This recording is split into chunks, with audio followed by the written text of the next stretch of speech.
我们非常感谢潘博给我们的开示啊，接下来进入我们的这个互动环节，大家有什么问题可以直接发问。那个就是我想问一下，我作为一个大学生，现在面临着很多的压力，比如说有家庭的、社会的，然后我就想问一下，怎么样才能在这样一种压力下保持一种平和的心态呢？这个作为大学生呢，确实现在有些人可能就并没有就是想到自己的前途，基本上读完了就可以。有些人呢，也想到自己的生活啊，包括这个家庭的责任啊，各方面有很多的这个压力。那么在这种压力面前的话呢，一方面我认为自己要坚强，要学习，要有一个思想准备。我刚才讲了，这个社会呢就是非常复杂，非常不公平。我以前遇到很多大学生，他在这个学校里面就是觉得是很纯洁，而且到了社会上一年年呢，他原来的这个本质基本上不抛弃，然后再过一段时间呢，跟社会这个同流合污。所以自己要有一种非常顽强的这个毅力，同时呢，也不能过于的去这个追求我们这个济公和尚呢，好像以前的饮食有，不知道现在有没有说是这个一生都是修来的，求什么这样说的。所以说我们这个济生的有些可能地位啊、财产啦，很多都是跟前世有一定的关系。虽然我们佛教并不是完全是宿命论完全是命中注定，不是这样的，也有暂时的因缘，但是确实跟前世有一定的关系。所以我们自己从自我的角度来讲，这个努力就是努力，但同时呢，我们还要这个在自己留一份这个空地。万一我所追求的不成功的话呢，我不能太伤心，也不能太忧愁，应该随缘。我本人呢，就是不管是弘扬佛法还是做什么的，是尽量这个随缘。我努力不成功就没办法的。谢谢。好，那边有一位男生很积极啊。你好，堪布，我想问一下关于仇恨的问题，就是佛教里面对仇恨的解释。你是？我是医学院的。然后比如说有个假设，某个人为了满足自己的利益伤害了你的亲人，你自己心爱的人，或者甚至是杀害了他，就是这种仇恨，可以说是你说在现代社会可以通过法律来解决，但是你即使通过法律解决，我觉得自己心里这个坎还是迈不过去的，就是这种仇恨，不知道佛教里面是怎么解释的。这是第一个问题。其实还有一个问题，小问题就是，我以前听那个基督教里面有人说，他说佛教是不合自然的，因为佛教里面是入佛教的人是不能娶妻生子的，这个好像是有点违背自然，我想请您解释一下，这是两个问题。第二个问题怎么说的？就是佛教徒是不能娶妻生子的，不能结婚的。佛教徒是不能结婚的，不是要出世嘛，不能结婚。然后这个好像是不是有点违背自然？因为人类社会都要是结婚来繁育下一代的。两个问题。好，谢谢。第一个问题你说的这个佛教怎么样对这个仇恨？其实我刚才讲的大乘佛教呢，不管是当然我们作为一个凡夫人，像刚开始的时候有一定的困难，但真正的这个佛教的教义呢，说别人害你的，别人这个对你不公平的一些破坏，在这个时候呢，要修安忍。这是我们佛教的这个六度当中呢，修安忍波罗蜜多。如果没有害你的人的话呢，没办法修。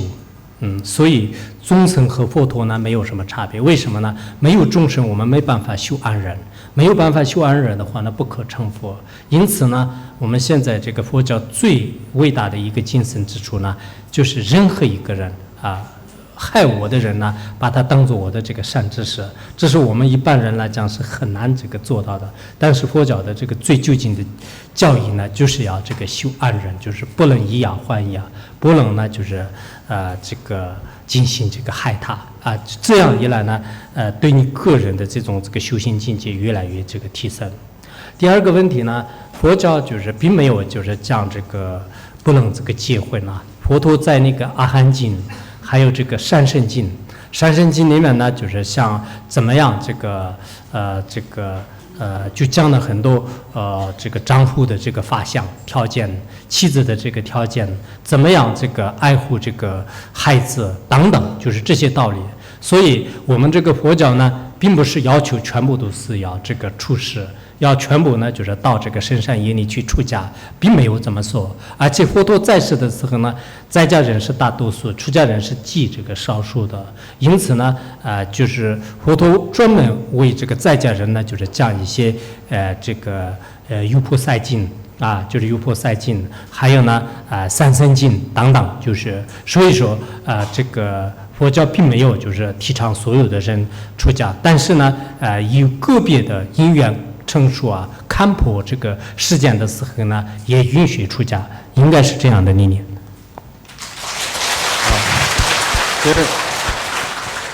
刚才那位学生问了一个问题，我也假公济私问一下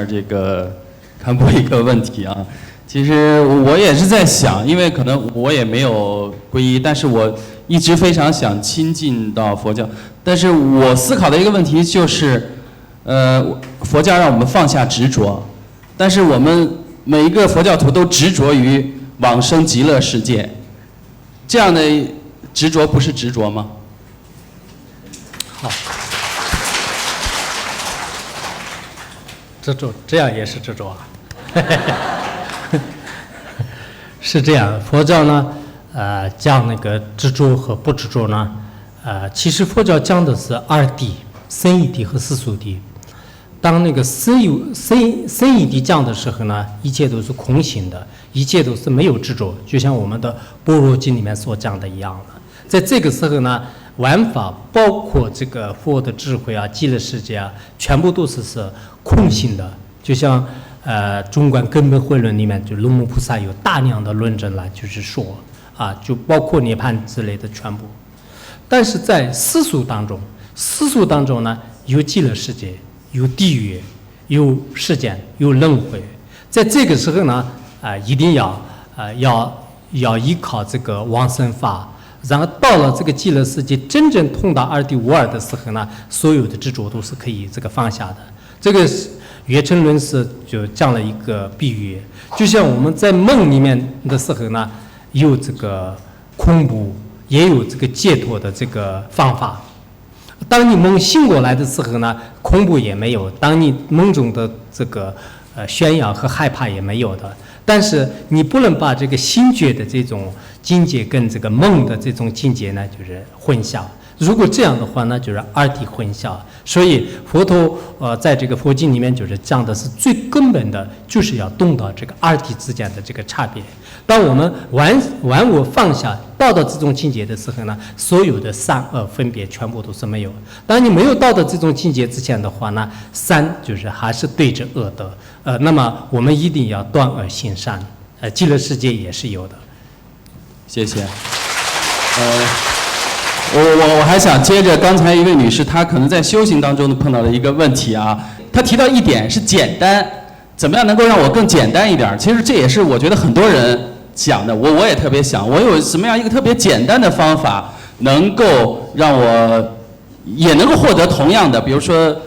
只念阿弥陀佛，我念1000遍、10000遍、1亿遍，是不是也可以做到同样的效果？这个看我们的自己的信念的问题。如果你信念特别强的话，而且以前的根基相当不错的话，那应该可以的。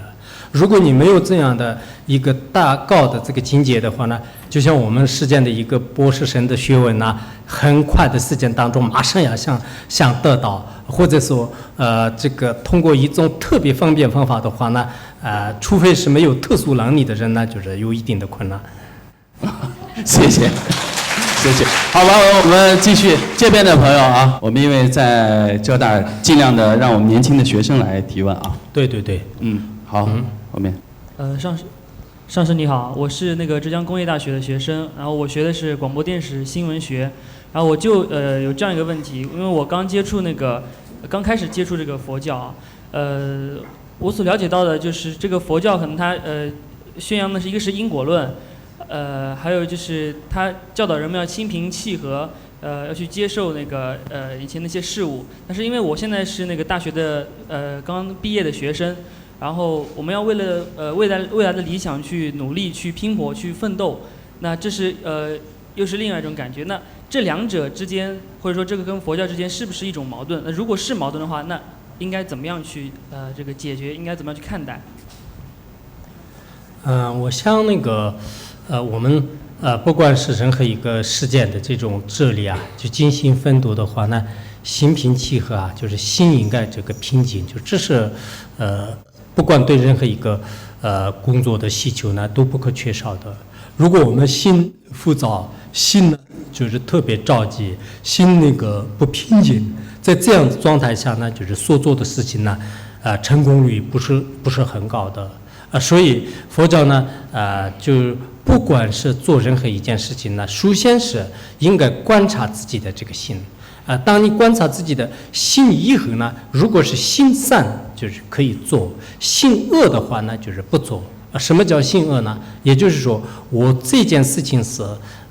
就是我的动机就是准备害这个社会，准备害某人。那这样的这个行为呢，是我们在这个佛教里面就是心不平静，心这个浮躁。所以我们要寻求真理的时候呢，以平静的心啊，就是这样的这个状态当中，这个寻找你所追求的目标的话呢，其实这个应该说是这个不矛盾的啊，就不矛盾的。而且我们这个佛教呢，实际上对这个生活啊，并不是现在有些人所说的那样，就是完全是一种消极，完全是一种这个逃避啊，就不追求这个现在的一些成功啊，不是这样的。当然这个佛教还讲那个一些这个福德。如果你没有福德的话呢，今生当中再怎么样努力呢，有些事情呢就是可能是就是无法这个实现的，这一点很关键啊。有些人呢自己觉得是我再怎么样努力，别人的已经成功，我为什么不成功？但说明呢，就是这是你前世当中没有造这个积福德。如果积了福德的话呢，有些事情呢就是这个如愿以偿，就很容易这个成功。所以这个问题呢，我们很多人都要动到，否则的话呢，就觉得是对这个诸位的社会呢，对自己带来就是各种不平衡。谢谢。大师你好，我是浙江工业大学的，我是学播音的一名学生。那我今天在这里呢，也有一个问题很小，但是很想问，因为在听这个讲座的时候，确实中间有那么一小段我被影响了。我相信在座很多人都有被影响，就是我身后有个小女孩，她在那里叫唤，然后呢，我看到很多人都回头看她，然后那个时候我心里就起矛盾了，我就在想，我到底应不应该跟他们说，跟他爸爸说一声，我说是不是应该让他带这个小女孩出去？但是我觉得这么一想的同时，我是不是又妨碍了这个他爸爸来听这个讲座的这么一个心？是不是我就妨碍他了？那最后呢，我又选择不叫他。可是我不妨碍他，我不跟他打招呼说让他把这个小女孩带出去的同时，他就影响到我了，因为我在这里就没有办法安下心来把这个讲座听好。在这样的矛盾当中，其实生活当中我经常会有，并且最后小女孩确实出去了，可是我一直在这个矛盾当中就难以自拔，一直就在想着这样一个问题。我想问大师如何告诉我应该怎么想才是对的？谢谢。其实你的这个生活当中啊，也是切实遇到的一个小矛盾，但是这种矛盾呢，其实也我们这个佛教里面讲啊，行善地道善，行恶地道恶，所以自己呢，经常这个监督自己，用正知正念来观察自己的相续的时候呢，有时候也是关心大家，有时候是关心这个自己啊。在这个过程当中呢，就是经常出现有一些思想上的这个矛盾，但这种思想上的矛盾呢，就是很快就可以这个就解决了。所以我想呢，在这个随时都是应该要观察自己的言行举止，要经常呢就是想到就是自己所做的一些这个行为就这样的一种就是方法实际上是对我们这个学习来讲呢，就是还是有必要的。人不仅是你就是听一堂课，或者说是在某一件事情，随时都是有一种始终监督自己。我们藏地有一个出名的论点，就叫做是这个佛子性。佛子性呢，里面就是说，总而言之呢，就是随时随地用自己的这个真知真念的智慧来观察自己的身口意。如果身口意做的就是不如法的时候呢，就是断掉这种过失；如果身口意做的就是比较如法的话呢，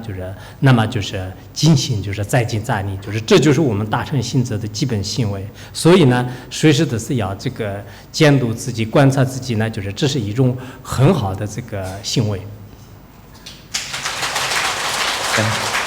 好，前面递给前面好了。导师你好，我是知道中文系的研究生，我想问那个佛家监督自己的内心和孔孟思想当中的反求诸己，也就是反省自我，有没有什么区别？我想在儒家思想当中呢，其实断除自我并没有像佛教里面所分析的那么这个细致，而佛教里面呢，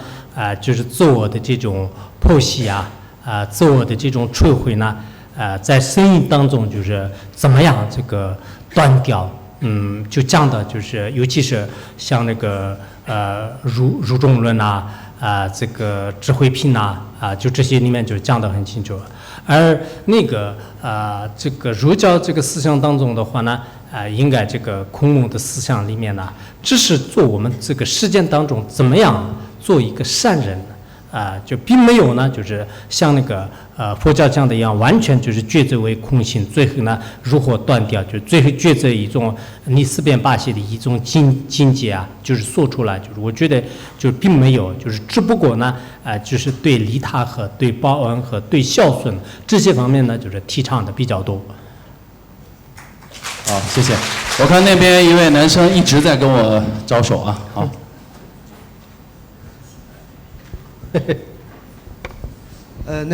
尊敬的堪布，你好，我是来自中国美术学院的一位博士生。在这里呢，我有一个问题，就是说我因为今天正好看到一个新闻上面说，一位慈爱的母亲亲手溺死了她的2个孩子，而她的2个孩子是什么原因呢？是因为她的2个孩子有脑瘫，2个孩子都是脑瘫。她在溺死她的孩子之后，自己也选择了自杀，但是可惜的是，她被救起来了。救起来之后呢，她亲自抚养她的孩子，抚养了13年。抚养了13年之后，我想问问堪布，第一个问题是什么样的因果？因为我对佛教理解是我们讲究的是，我们讨论的是必然性，是什么样的一个因果会造成一个母亲会造成这样一个情况，会连续的生下这个脑瘫的孩子。第二个呢，就是说，我想请问的是，如果我们作为一个正信的佛教徒，怎么来看待？如果是从一个利他的角度来杀害他的孩子，因为他是这样考虑的：如果在他死后，2个孩子将没有人照顾，将会被活活的饿死，所以呢，他宁可选择自己的这种方式来结束自己的孩子的生命，然后他自己也选择跳到水里面去，自己也选择死亡。那么作为正信的佛教徒的话，我们应该怎么来看待这件事情？就是这2个问题，谢谢。这2个问题其实，这个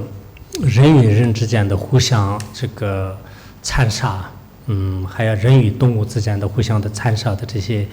深深的因果道理呢，佛陀在世的时候呢，有些阿罗汉的是没办法完全明白其中的深深的这个因缘，更何况说是我。但实际上我们用一些推理的话呢，也知道，因为可能这2个孩子的这个母亲呢，确实这个前世对他有这个杀害的这种这个冤仇杀害的这个冤仇。那么寄生当中呢，一方面他们有这样的这个母子的这种这个关系，就是母子的这个关系。一方面的话呢，就是他有前世的这样的一种这个杀害的这个冤处呢，就是在继承当中。否则的话呢，一般来讲，我们包括就是动物的话呢，就是对自己的孩子呢，就是有一种这个疼爱。但是呢，人一般的一些因缘艺术过先宝的时候呢，任何这种控制能力都是没有的，包括对自己的这种宝贵的这个生命的话呢，也是就这个无所谓的态度无所谓的态度。所以说呢在这种因缘的话呢，我们通过推测呢，应该知道是他们这个前世就是互相这个杀害的一种这个因缘。同时，我们作为一个佛教徒，就是怎么样这个看待的话呢？其实我们在这个事件当中呢，确实有比较这个特殊的很多公案。当我们看到一些佛经，尤其是你看到这个《白夜经》和这个《长阿含经》，还有呢我们这个《杂阿含经》《毗拉耶经》这几部经典观察的时候呢，社会上各种各样的这种这个现象，轮回当中的这个不断的这个扭转的这些悲惨和这个故事一直在这个扮演着。在这些当中的话呢，我们都觉得是确实是在漫长的这个轮回长河当中呢，人类有各种各样的就是冤冤相报的这个故事所以说呢，我想可能就是应该看看就是佛教的一些故事的话呢，才知道是其中的一些这个深深的意义。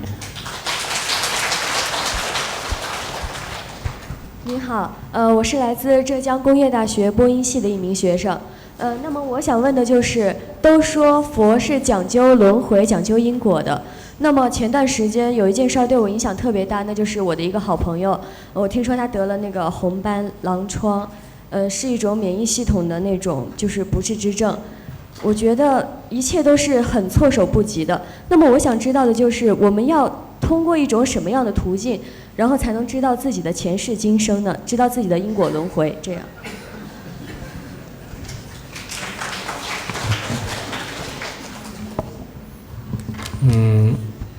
前世今生呢，现在国外有很多那个催眠催眠的这个方法确实有些是可能是不一定真实的，但有些呢的确是也有一些非常这个真实的一种这个方便方法就是人这个追溯自己的这个前世的一些这个方法，就这是一个。还有一个佛教里面呢就是这个前世就是做什么，就是今生所做事。那么后世做什么呢？就是这个今生所属事。前世做的什么呢？就是今生所属事。后世做何事呢？就是今生所做事。有这样的一个意思，就是说呢，我的这个前世呢，就是做什么样的事呢？今生我快乐，今生我各方面的都拥有的话呢，说明我前世是造这个善业的人。而我的后世呢要变成什么样呢？就是看我今生当中就是造的这个业来这个推测这是佛经当中这个所说的不摧的这个金刚语。所以我们一般的人呢，就是讲真正就是知道这个自己前世后世的话呢，有一定的这个困难就是因为人呢就是有一种太障有太障的话呢，基本上你这个前世后世的中间的这个过程呢，就是被已经迷惑了，所以呢就不一定就是完全就是知道。但是呢我应该就是通过各方面的这个学习呢，就是人总有一个前世后世存在的道理呢。我们这个佛教里面就是最伟大的就是一个叫法称论释。法称论释在引领的这个释量论当中呢，着重的这个篇幅呢，就是写了这个人应该有这个前世后世。前世后世的这种道理呢，就是通过我们的这个民情的现实不断的这个延续下来的这种推理来进行这个论证。所以我们这个学院里面呢，就是专门有几个相当于是你们这里的专科的博士生导师一样的，在跟很多的知识分子呢去进行交流。就是前一段时间我跟他接触的时候，他说在世界上是任何一个学者面前呢，他在关于前世后世方面的话呢，就是他愿意辩论，就是愿意呢跟他那个就是进行沟通。他现在有充分的这个理由，就越这个看这些论点的话呢，就是觉得是当时的法称论释是最伟大、最了不起。所以现在人们呢，就好像这个对前世后世，有些是不知道，有些是怀疑，有些呢就是完全是被一种邪见呢就是盲目着的。所以说这个问题呢，就是可能需要就是经过比较时间长一点的进行探索，就很重要的。我又想借机自己问2个问题啊。这个，因为佛教当中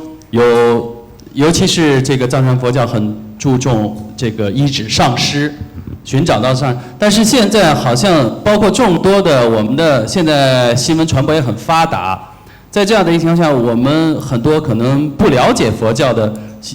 这些民众，也会听到一些对佛教可能不好的一些，比如说某些出家人有一些非议，可能会有。在这样的情况下，我们怎么来分辨？我们怎么能够找到自己真正的名师，找到自己的根本上师？这个可能那个，不管是现在这个新闻科技发达还是不发达，其实对我们的这个善知识的这个选择，要一定的时间。宗喀巴大师在世事无事中的讲义里面就讲了，就是要观察上师呢，就是最长要这个6年到12年的时间。所以我们现在很多佛教徒呢，就根本就是不观察，听说是来了一个什么上师的话呢，他根本不了解。在这样的这种行为的话，不要说我们这个佛教的这个依止善知识啊，连世间的一个老师的话呢，可能你要去依止，就需要看这个人的这个知识啊、水平啊、学问啊，就是等等。我们学生也得考察老师，是吧？对，作为学生的话呢，就是也要这个考察老师，就这个很重要。如果你没有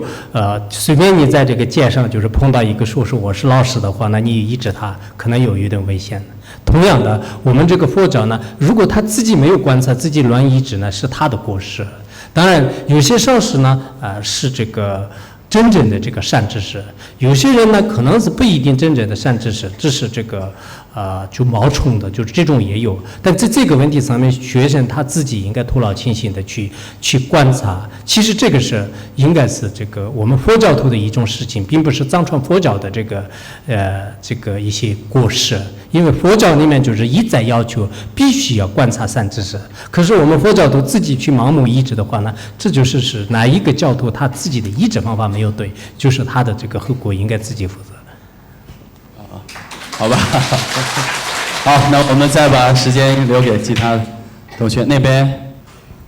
尊严堪布，你好，我是医学院的一位学生，我就想问一下，就是说我们如何在我们平时安住自己的散乱心？就是说，比方说我们有时候就是修观想、修禅定，然后我们可以把自己的心暂时安住下来。然后有时候我们一旦碰到外面纷繁复杂的世界，然后我们的心马上又散乱了。那我们就如何把自己的心一直就保持在这样一个就恒定的状态？第二个问题就是说，在家居士应该怎样吃素？一个比较实践问题。谢谢看布。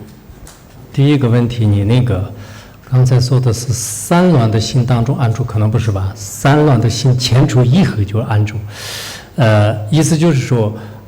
我们刚开始这个修任何禅定呢，修任何佛教的境界的时候呢，以前是没有这个精心传习的话，可能心很容易就很快就会这个散乱。但你时间越来越长了就次数越来越多了。而且自己的这种性的力量呢，就是进行这个发挥的话呢，逐渐自己所修的这种禅定的力量呢，就是比较稳定。那所以做禅定呢，在我们藏传佛教当中经常讲，就是一定要长时间。刚开始的时候，必须要一个寂静的环境，否则的话，我们凡夫人呢，就是在外面的各种五颜六色的外境出现的时候，你的分别念就是很容易去吸引了，就散乱为外面就沉掉，就容易出现。所以第一个就是先开始寂静的环境里，时间慢慢长了以后呢，到一定的时候，即使你在人群当中，即使你在工作的时候呢，心可以保持自己的这个如如不动的状态，就这是很多高僧大德和一些有境界的这个禅定式的这个专辑当中也可以看得这个出来。然后第二个问题就是关于这个吃素的问题呢，当然这个汉传佛教就是历来的是从梁武帝以来，就是有个特别好的这个，包括在家居士呢也有吃素的一些这个习惯从那个斯里兰卡，包括缅甸呢，就是这些南传佛教当中呢，并没有完全的这个强调这个吃素。其实我们藏传佛教呢，现在也是非常提倡就凡是这个大乘佛教，根据《华严经》《楞严经》，还有这个不是《华严经》，就是根据那个就是《梵网经》《楞严经》《大涅槃经》就这些经典的教义的话呢，佛教都最好是这个吃素。如果实在不能吃素的话呢，要吃素的过程当中，应该进行这个念一些忏悔的咒语来这个忏悔的话呢，就是也可以。否则的话呢，就是我们这个佛教并不是全部是按一个要求，就是千篇一律，就是并没有这么要求。所以呢，就根据自己的情况。其实佛教是应该说是很包容的一种这个思想就每个众生的根基不同的话呢，都可以有自己的一些空间，你能做到就多少，就像我们做善事一样的，你能做到多少就可以做多少，是这样，不是有些人说的那样你这个戒律受不了的话呢，就是把你如何惩罚，如何不吉祥没有这样的这个做善事就是能做多少就做多少，这一点就是大家一定要去记住。好，这位已经踊跃了很久。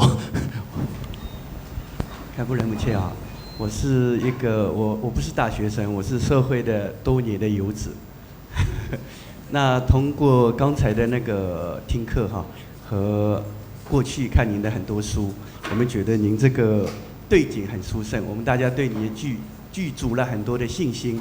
那从刚才的课已经听出来，那是否佛教徒皈依是衡量的标准？今天是有这么好的一个难得机会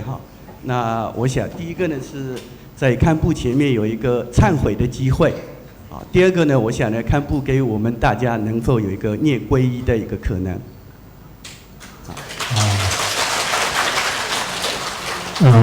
这样的那个忏悔的话呢，其实我们这里很多有些学生呢，可能以前的没有知道什么是忏悔。我们无始以来的就是造了有些业，尤其是寄生当中，就是你们有些是可能杀害生命就是造了一些这个业。这种业呢，就是一定要忏悔，不管是你信佛不信佛。所以信了佛以后呢，也会明白这个道理。即使你不信佛的话呢，你念一些忏悔文。念忏悔呢，就是很简单，就是我们班子萨多哄，就是我们现在学员呢正在开这个法会就是正在开这个法会。听说那个应该今天下午关闭，明天呢就是开始念8天，每个人呢就是要求念那个40万遍，就是所以你们有些人可能吓坏了，就是40万遍，但我们这里不要求，就是你们念40万遍，就是你念4遍都可以。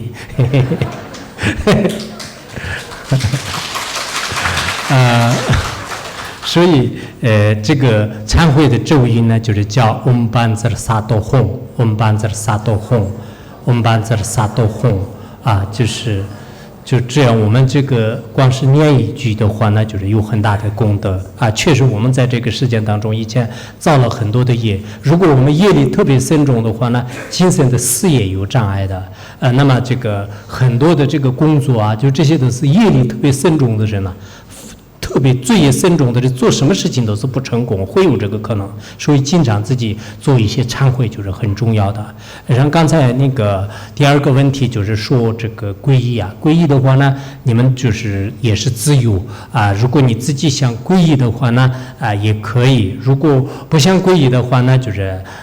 就是也没有什么，就是因为大家都是这个皈依呢，是不是一种这个强迫？如果要皈依的话呢，我们像那个皈依佛和皈依法、皈依僧，就是不是皈依我，就是我皈依的话呢，我不能成为皈依的对境，就是应该皈依三宝呢，就是有很大的这个功德和利益所以呢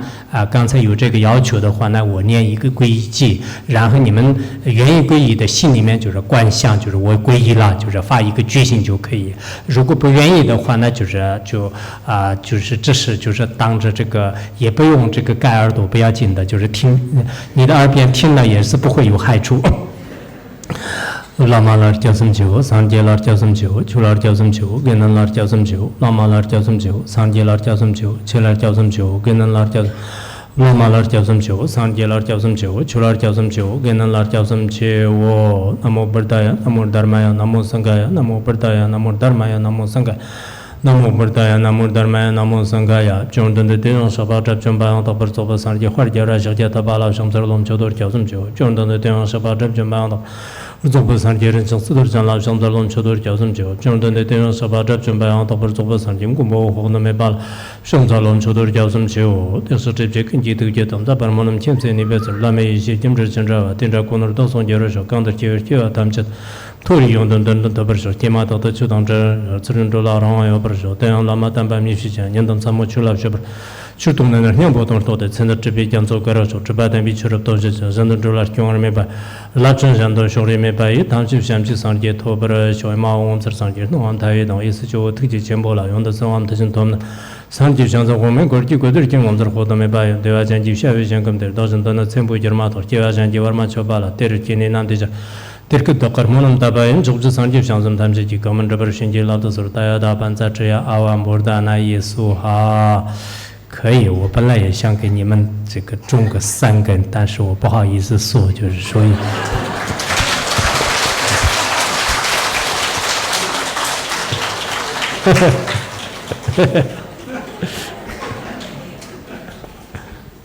喂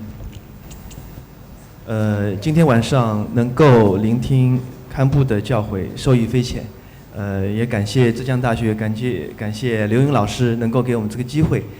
我是浙江大学的校友，曾经是94级的学生，那么以前是医生，现在是律师。那么在30几年的这个人生过程当中，也有一些感悟，想向堪布请教一下，不知道我的这些观点是不是佛教里面所说的一些正信，其中第一个就是说是，我认为众生应该是一个平等的，但是众生也是应该是有差异的。众生在这个社会里面的这个高高低低的这些地位啊，或者是怎么样，他的所在，实际上是由这个某一个人或者是某一个人的前世做的一些修行。包括今生的现在的这些修行所决定的，这是第一个问题。那么第二个就是从这个众生的差异引出来的一个到利己和利他的这个问题。那么正因为众生是有差异的，佛陀跟众生也是不同的。那么所以在这个利己跟利他的这个认识方面，佛陀可以完全做到这个完全的利他，包括像堪布宁一些大德高僧，他可以做到就是完全的利他。但是作为众生来讲，芸芸众生来讲，凡夫俗子来讲，可能很难做到完全的利他，往往会首先会先是利己，在利己之余，然后再是利他。那么我自己也是这样认为，可能首先要。作为一个人来讲，凡夫俗子来讲，首先要先自利，对自己有利，然后再利他。因为从社会学来讲，就是如果说这个社会人人都是利他的话，这个社会的进步的动力可能就没有了。当然，这个社会如果人人都是自利的，那也是一种不可以想象的一种现状。不知道这个是不是正信？谢谢。好，你那个。如果觉得是社会上的所有的人利他的话，那没有人打官司。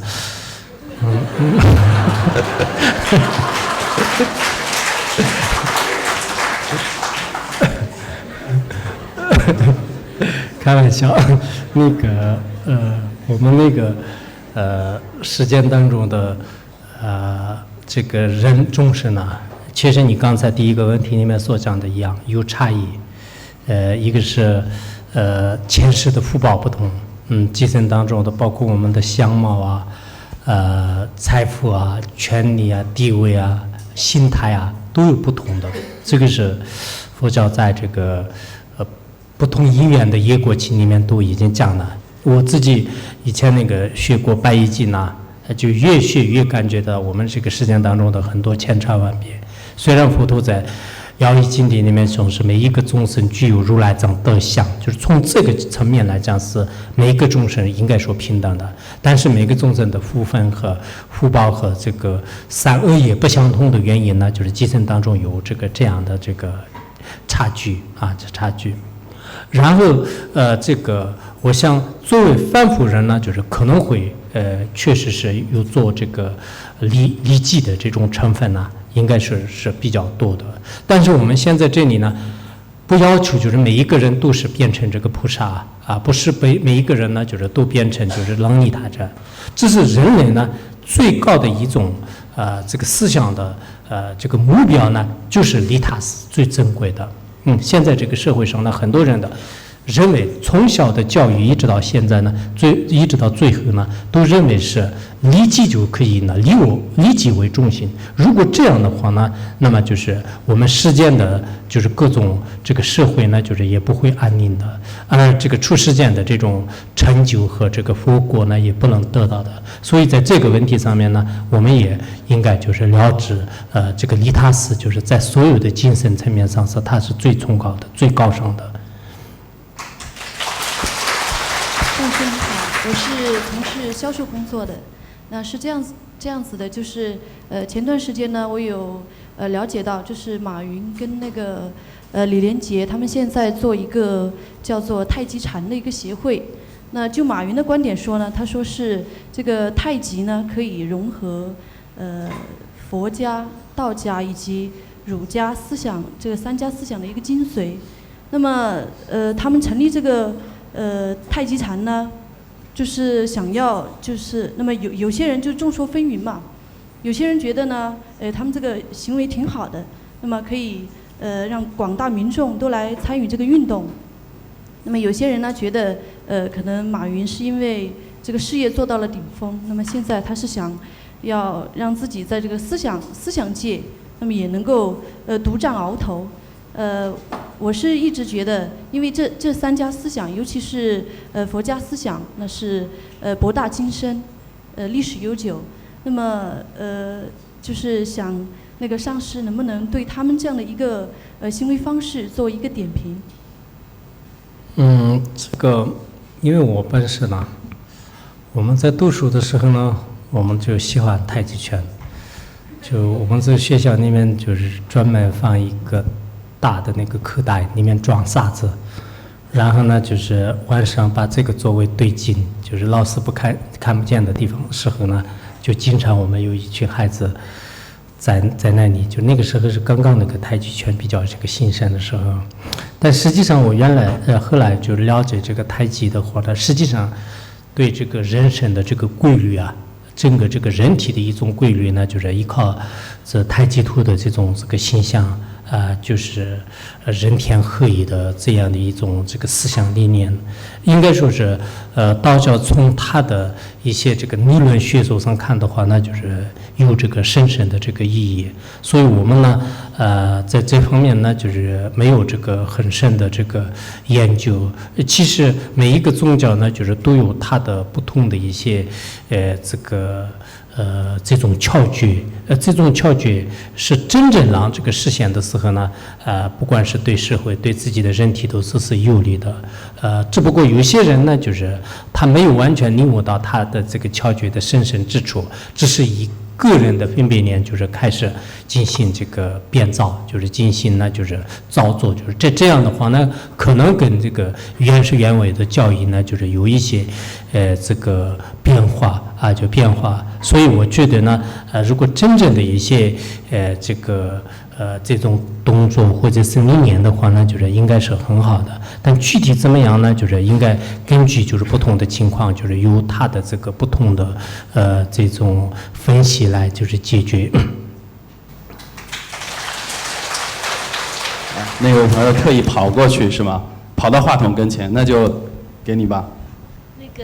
堪布先生你好，这样子的，就是我呢，说实话，就是想皈依到现在，说实话已经犹豫了好几年了。来之前也想着要皈依的事情，但是在这个过程当中，没想到就这么顺其自然的，也就刚才的那个过程当中也就皈依了。但是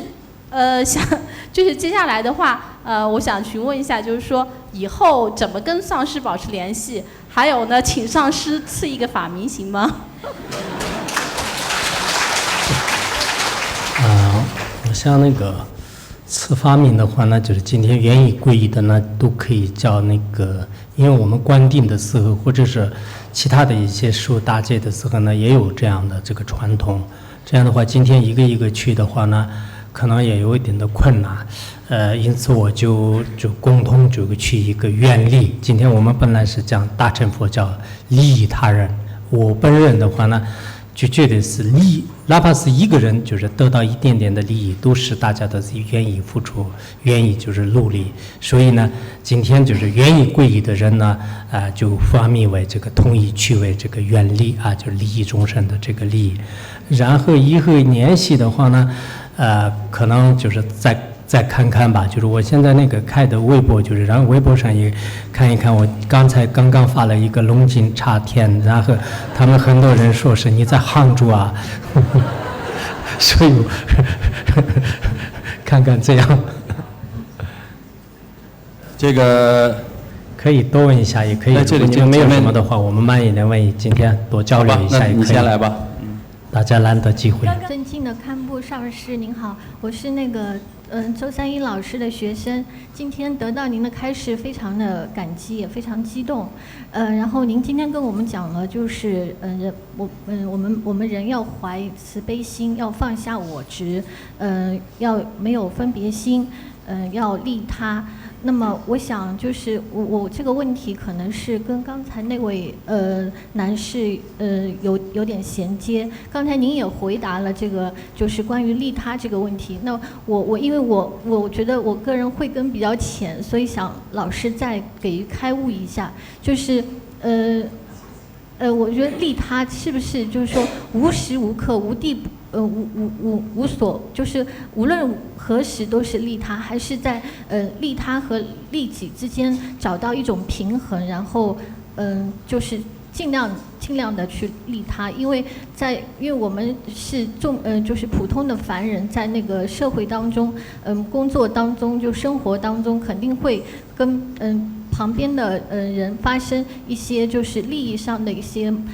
矛盾，就是怎么去就是说就是把这个矛盾就是达到一种平衡呢？还是就是说完全的就是说在利他的一个？因为我个人的感觉就是，假如说我在工作当中我要做一笔小生意，如果我完全的利他，就是我完全不赚钱，那我就但是如果就是人都会有私心嘛，就是会觉得就是说，当然我赚的钱我也不会用到很多嘛，我也可以我赚了钱去帮助需要的人，就是说是怎样的去真正的做好这个利他呢？我就觉得很困惑。其实，谢谢。我们这个佛教里面呢，比如说做这个生意啊，其他的这个世间的任何事情都是不排斥的，可以过那个清净的生活。在这个过程当中呢，我们这个利他呢，应该没有特定的要求，就是你必须这么做。每个人的根据自己的这个心态，根据自己的这个能力，就往这个利他的方向就是迈步。有些人可能真的就是放下我执，就是全心全意的去这个投入。现在我们有些老师啊，有些这个法师啊，就是他们都是日日夜夜都是默默无闻的一直付出这样的。那有些人呢，可能不一定能做到。我认为呢，其实自我的发展和自我的这种提升呢，就是价值不高，没有什么意义的。对社会、对人类有意义的一些事情，有些是有能力，有些是没有能力。不管怎么样，往这个方向，大家都去这个努力，能做到多少就开始做这么多。这位戴眼镜的那位朋友，因为他一直在跟我举手，举了好长时间。堪布上师你好，我也不知道能不能把这个问题说清楚。我在想这个问题之前，也觉得应该要不要问，因为是涉及到放生的问题。就是我自己也会去放生，然后据我的一些了解，杭州城应该现在有不少的放生的活动。应该说，就是我的观察的趋势应该是规模越来越大，然后也越来越有组织，参与的人员也特别多，然后放生的这个钱财也特别的多。我本人也会去放生，包括我自己也会个人也会去，但我当时就会有一个疑虑。问的是简单一点啊。啊，简单一点啊。就是、我也说的是个简单一点，因为我们后面好多人的打瞌睡。啊，就这个疑虑就是说。我们再我看几分钟，还要可以再你快问吧。这疑虑就是说，我们把这么多钱财就拿去放生，我自己觉得是不是可以更多的把这个钱财用来去除了放生之外，做更多的就居士们或者去做一些现实生活中的公益的事情，就像慈济那样的，因为大家似乎在这方面做的太少，我也看到有人做，但是似乎做的太少，然后对于放生所使用的钱财特别多，我不知道有没有把这个意思讲明白，因为这样的，你那个问题呢，其实也不能这么，因为放生的话呢，毕竟是每一个众生的生命，其实生命呢就是珍贵，非常珍贵。我们任何一个人遇到生命危险的时候，其他什么都愿意付出。所以你对这个每一个众生的生命都是有平等观的话呢，那么就是人们就是已经这个答应这个放生的这个钱呢，就是最好是这个放这个生，然后其他的这个社会上的一些这个福利活动的话呢，就根据自己的情况来就是做，但是这个放生的钱呢，就是必须专款专用，就是不能动。谢谢。那我们时间也差不多，我又假公济私再问一个问题啊。刚刚那位女孩，其实我知道她想问的一个问题，我觉得我把它延伸一下来问。有些人在想，比如在做生意当中，很可能你会做一些不太好的事才能赚到钱，但是他们在讲，我可能做点小恶，赚到很多钱，然后行一些大善，是否能够也不是大善，就把这钱去做更多的善事，然后能不能弥补我曾经做的小恶？更多的钱。我以前遇到过很多这样的人，因为我觉得有很多这样的人，说是这个赚完钱以后做善事，但一般来讲，他赚完了钱以后的话呢，他还再想赚，然后以后再做善事，一直这样，最后这个做善事一直不做，然后赚钱一直在赚。如果他做到了，他赚了钱之后他做了善事了，是不是他可以弥补到他在赚钱的那个过程当中做的那点小恶？但这个可能要分析他做的善事是什么样，当时造的这个恶是什么样。如果他涉及到在这个赚钱的过程当中杀害其他的众生呢，因为造恶的话呢，有些非常严重的恶，这些恶呢就可能是很难弥补没有这么大。比如他经常撒点谎啊什么的，他肯定是有些欺瞒啊。这个做生意肯定得比如我2块钱买的卖10块钱，我肯定不告诉他成本啊，我说8块买的。对，这个是我们一般就是讲做生意的时候呢，华智仁波切在《大圆满前行》里面也讲了，就是除了这个邪淫和还有邪见以外，做这个生意的话呢，就是其他的8个4不善。8不善呢，就是已经具足的，所以可能自己在做生意过程当中，做的这些恶业呢，要进行忏悔，然后所赚来的钱呢，还是做一些功德。谢谢。那我们时间差不多了吧？因为最后一个啊，好吧，那位朋友说是一直在举手啊。或者再稍微延长几分钟也可以。仁波切您好，堪布，我是一个皈依的弟子，我想问一下，就是如何积这个福德资粮来有利于我们修行？谢谢。福德资粮是修漫禅罗，然后呢，就是平时自己造这个善业，要回向发菩提心，然后呢，时时刻刻都是要观修，就是这个做这个修行。就修行的时候呢，就是用利他和无我的修行为根本。真的是最后一个问题了啊！我们现在好，这个已经抢话筒了，好吧，你抢到了。谢谢主持人，我太幸运了。谢谢康布来到那个浙大给我们做演讲然后我是那个浙大的毕业生，毕业了9年了，以前是那个学信电的。我有2个问題想請教那個堪布。第一個問題是這樣，就是說，我今年30幾歲，然後覺得自己人生的軌跡的話，很多時候是有自己的一些煩惱習氣，好像把我塑造成這個樣子。然後我自己能夠感覺到自己一些，比如說不好的一種習慣，那麼有什麼好的方法能夠把它那個快速地把它去除掉？然後第2個問題的話，就是說，第一個問題你沒有說怎麼說清楚？第一個問題還沒。OK，就說如何快速地去除自己的習氣？快速什麼？壞習氣。習氣，如何快速地去除習氣？然後第2個問題的話，那個因為我家裡是沒有人那個相信佛的教育的，我是唯一一個。然後我爸媽的話都60、70歲了，我想請問，就是說怎麼樣能夠快速地讓他們能夠接受？你老講快速幹什麼？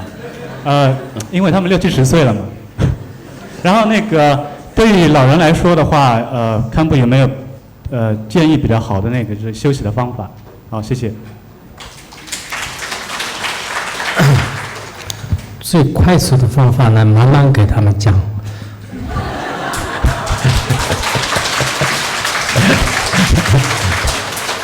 经常慢慢的、常常讲，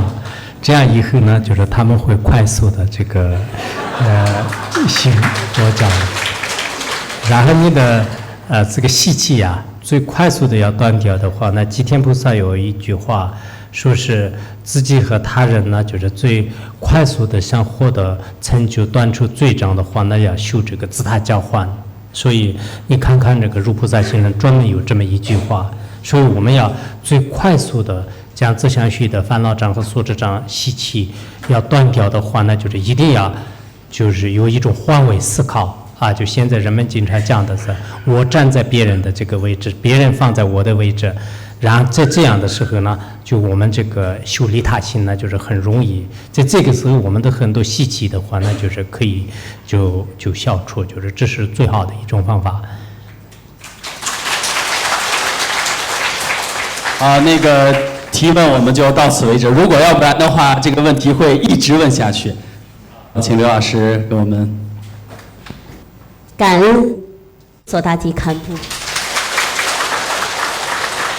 感恩所有今天来到我们会场的朋友们，我们以我们共同的心愿进行了一次修行，我们用我们共同的心愿呢，去传播了一次思想的精髓。所以在今天这个堪布开示的过程中，我也想假公济私，谈一点我的想法。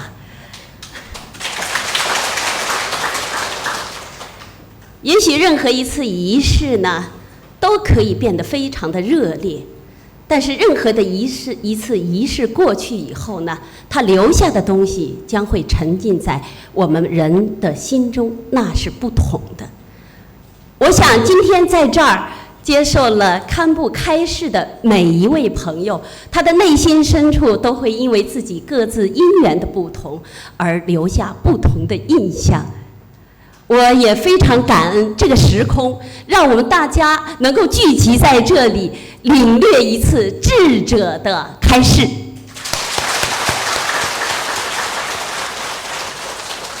12万分的感恩索达吉堪布。今天的课题呢，今天的讲座的题目是至悲不二。至悲不二，这是大乘佛教最为圣洁的境界。堪布以他的悲心体谅了我们，让我们每一个无知的人呢，也能获得一份加持。堪布以他的智慧呢，给我们每一个人都种下了善根。大家的掌声和大家会心的笑，都能使我们感受到堪布的智慧。大乘佛教的一些根本的精神，它讲因果。今天的这个因，我想它是善因吧，我们让这个善因广大。我想今天的因是一个智慧的因吧，让这个因在我们杭城，在我们浙江大学，在我们国家，在我们这个地球上传播。我们祈请堪布和我们一起共同做一次回向吧。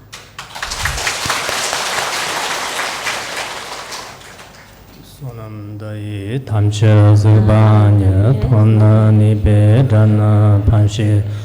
제가나 지랄롱즈바 주분 초렌 조아르쇼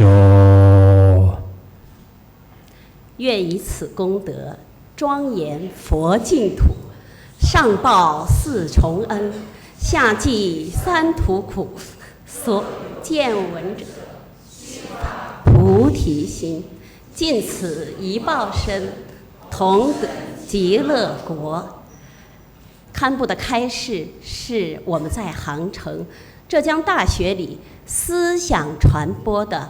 滥觞。我相信会有更多的智者来我们浙江大学，让我们共同祈愿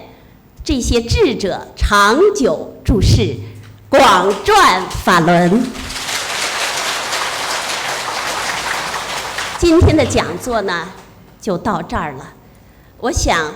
热烈的背后一定是一次沉淀，